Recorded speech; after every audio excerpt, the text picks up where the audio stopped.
Hi everyone, it's Catherine here from Inky Cat. I am back with another Make It Masculine project.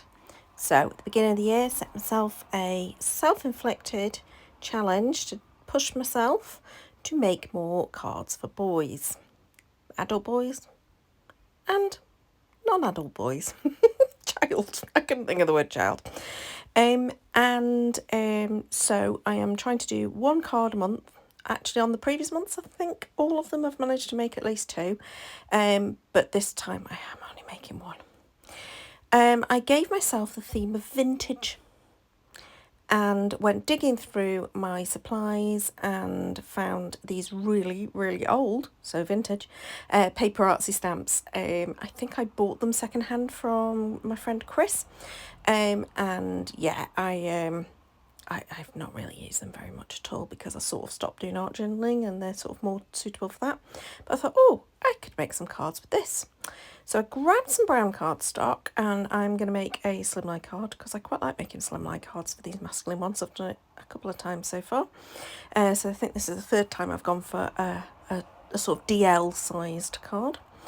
And I also thought, oh, I know what I could use. I could use that Baked Impressions embossing powder from Seth Apter that I've not really used much for ages. And there's this Fab Rust type one.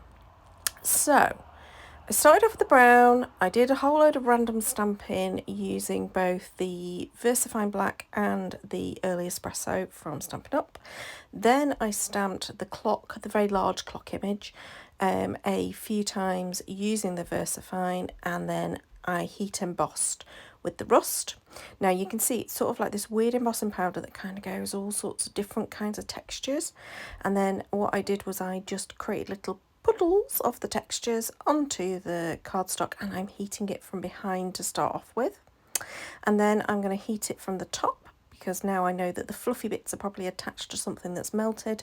And I'm just giving it a good heat, and then I double check that it's all dry, and it has, and it's adhered. So it's quite a textural card. At this point I decided to add in a little more brown. I had a whole collapse of the inks on the shelf though, so it took me a little while to grab that.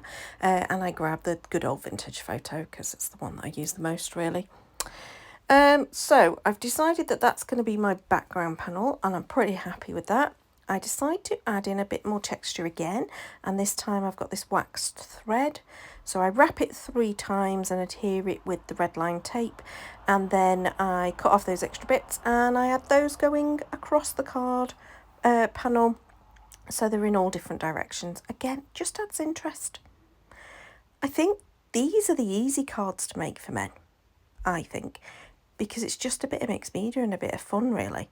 But yeah, I just don't often make boy cards because I like adding pretty things. But I'm doing quite well. Where are we? We're already in May, or at the end of May, so I've done 5 months worth. That means I've got 7 months left to go. Oh, I felt good for a moment. Anyway, you can see there, because there's a bit of twine, what I've done is just added 2 pieces of scrap cardstock to the back there, just to raise it up a little bit, but also to give it enough space for the lovely thread to not rip and pull apart and pull up and all the rest of it. Then my battery died on my phone, so I had to go off and charge it, but I'd not realised immediately, so you've missed a little bit, and that is me going and getting that gold piece of kind of laser cut sheet. It's a very old Stampin' Up product, and I found them the other day, so I've grabbed them out, and yeah, you might see me use those a few times. I just thought it added an interesting layer. I've also grabbed a piece of white cardstock, inked it up, and this is going to be my top layer, and now I'm going to create a little cluster around it for my sort of like sentiment to sit on.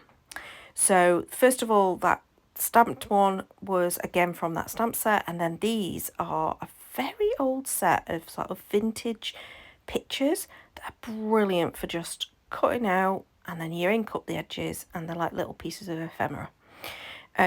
Very much like the 49th Market kind of stuff, but obviously just cardstock, and there's just a whole pouch of them, not like a whole pad of them, and I think there's 2 sheets of each one, so it's going to last me forever. So I'm umming and ahhing about where I'm putting this piece. The good news is that the Kingston Crafts tape runner is not immediately securing it, so it sort of acts on a temporary basis until you start to put some pressure on it, and then it glues fine. And then I'm just adding that bit of red line over the top of the gold element so that it keeps it in place. But I decide I'm going to raise this little part up on some foam adhesive just so it lifts off the back, and again, all that lovely twine that's gone round can sit nicely, and it's not, you know, bumpy on the thing that I've popped on the top of it because it's raised above it. Now at this point I'm umming and ahhing about sentiment, so I'm thinking, have I got one ready that I can just plonk on? And I decide no, but I decide that I am going to use that happy birthday die that you just spotted there. It's just that I'd only got an orange, or a very sparkly orange, or a foiled green one, which neither of those would obviously have worked with this card. So I grabbed some black cardstock and die cut it twice so that I can stack it up. I have to say, it's when I'm die cutting something like this, I love this Spellbinders Platinum 6 because one pass and it cuts.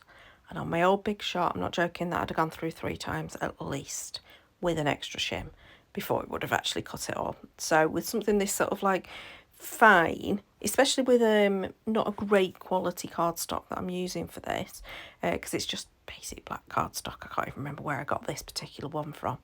It does need a little bit of work sometimes, but it worked perfectly, going through that in one pass.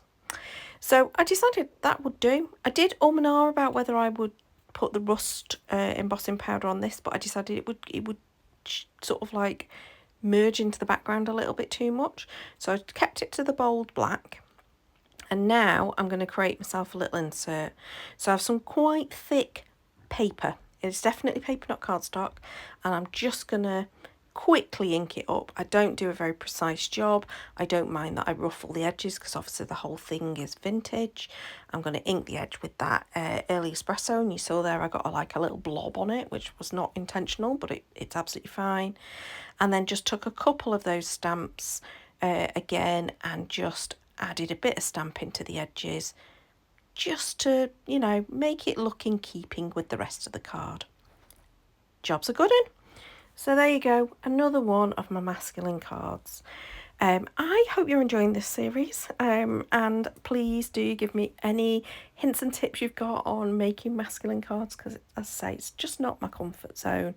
I don't mind these mixed media ones, but trying to think, not everybody would appreciate a mixed media card, so I have to think of some different ideas. So any advice, please do comment below. Please do like, subscribe, and thank you for watching. Until next time, bye-bye.